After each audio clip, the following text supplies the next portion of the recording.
Good morning again, Holly Street friends. It is Friday, May 22nd, 2020. I was really excited by Dietrich's lesson yesterday. I also love mushrooms, lots of different types. My dad actually used to grow mushrooms of several kinds, I think several kinds, on the property where I grew up. Wonderful things he told us about. I love the science video also.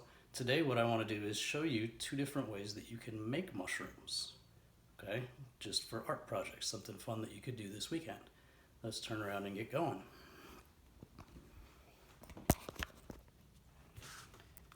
Now the first way that I'm going to show you to make them is going to be using Play-Doh.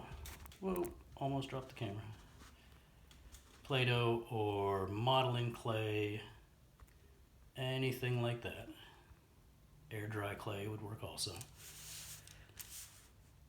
And this is what I've got. I've just got two different colors of Play-Doh today, and a fork and a straw.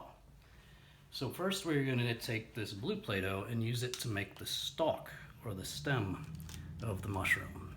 To do that, you just take your Play-Doh, squeeze it into a nice ball, move it around and squeeze it with both hands.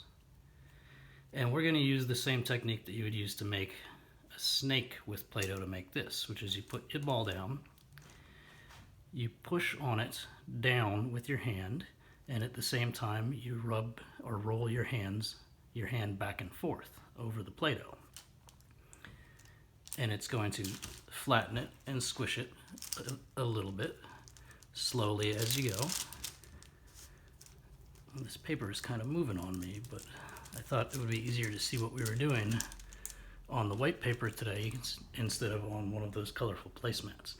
But you can see how it's already started to form into a snake kind of shape. Now if you keep going with that, if you keep pushing and keep rolling, it's going to get thinner and thinner and longer and longer.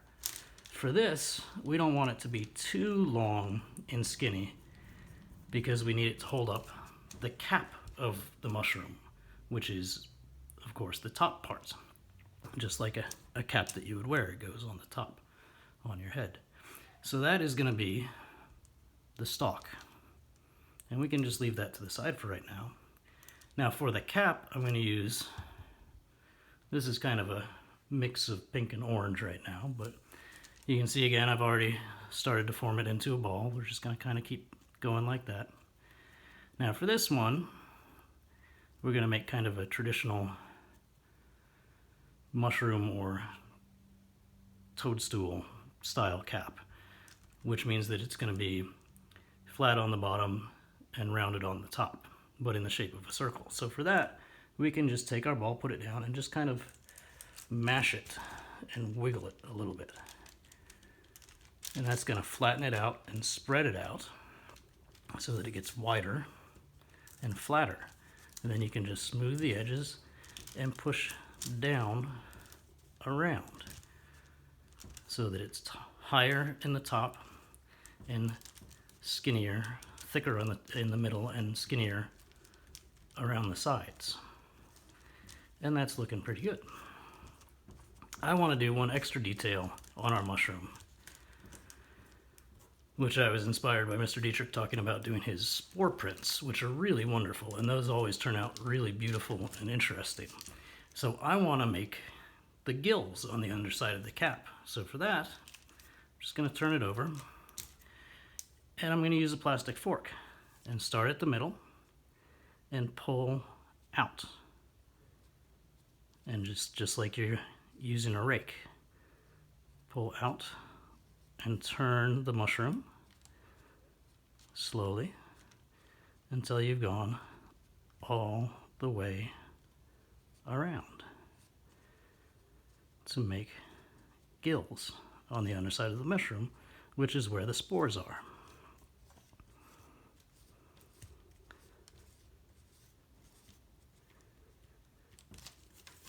You can kind of see it there like that. So now we have gills. Now another thing that's going to be good for putting this together, and with lots of different clay or Play-Doh projects that you have, the two pieces don't always stick together very well. So what you can do is take something like a toothpick or a pipe cleaner, or in this case I have a short length of straw, and you can use those to help join the pieces together. So what I'm going to do is take my straw, turn the stem up, and kind of squish it down a little bit so that it stands up. Take my straw, and we're just going to poke it into the stem.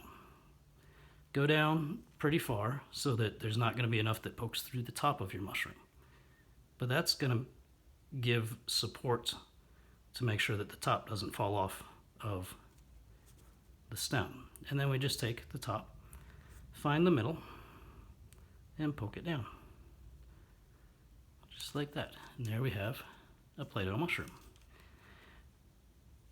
Now you can continue to decorate it however you would like to. You could do more scoring with the fork. You could do stripes using other Play-Doh. You can take, what I'm thinking about doing is just making little polka dots on it.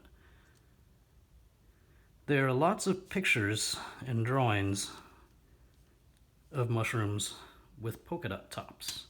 And I have to say that out in the woods, I have not actually seen very many. There are some that I know have polka dot tops, but I'm not sure where they grow.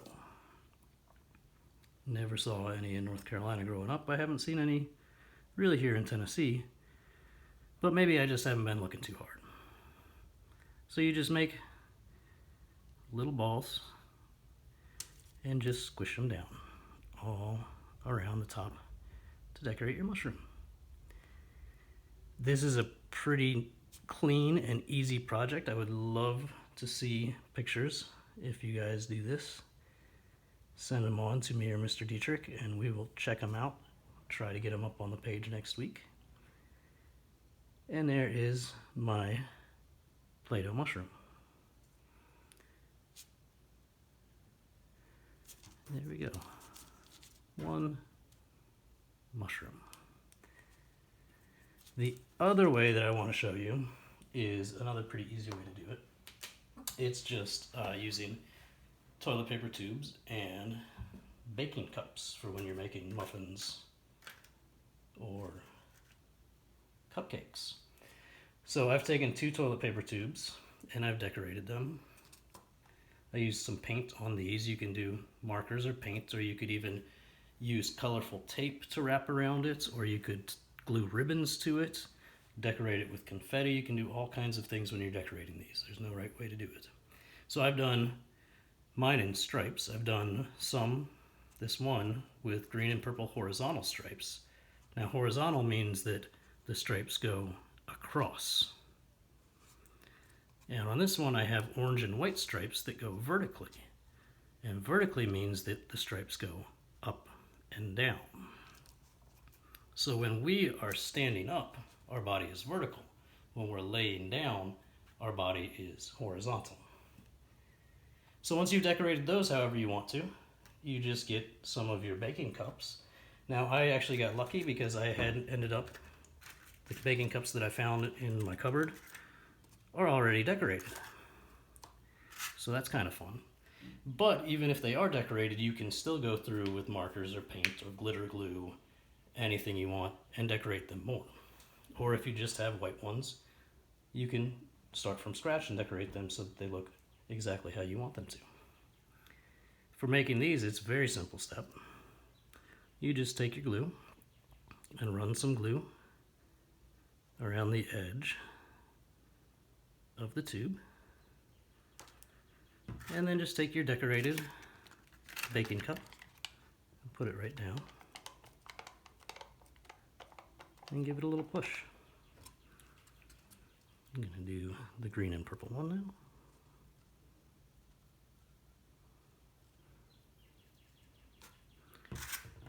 now. And with the blue cap. And there you have more mushrooms. So now we have just a nice little mushroom glen. If I add this one, it means I've got 3 cute mushrooms. All growing together. And then you can take toys or anything else you want to do, and you know, I've got this little wind-up caterpillar that can live with these, or a little bee that can sit on top if it'll balance. And you've just made yourself a nice little woodland forest floor. I hope you guys have fun making these, and again, I would love to see pictures of them when you do them. I'm going to come down with the camera to a little bit of an angle to see how it all looks from here. There we go, there's our little mushroom forest. Alright guys, I cannot wait to talk to you in just a few minutes on our call, and I hope you have a wonderful weekend.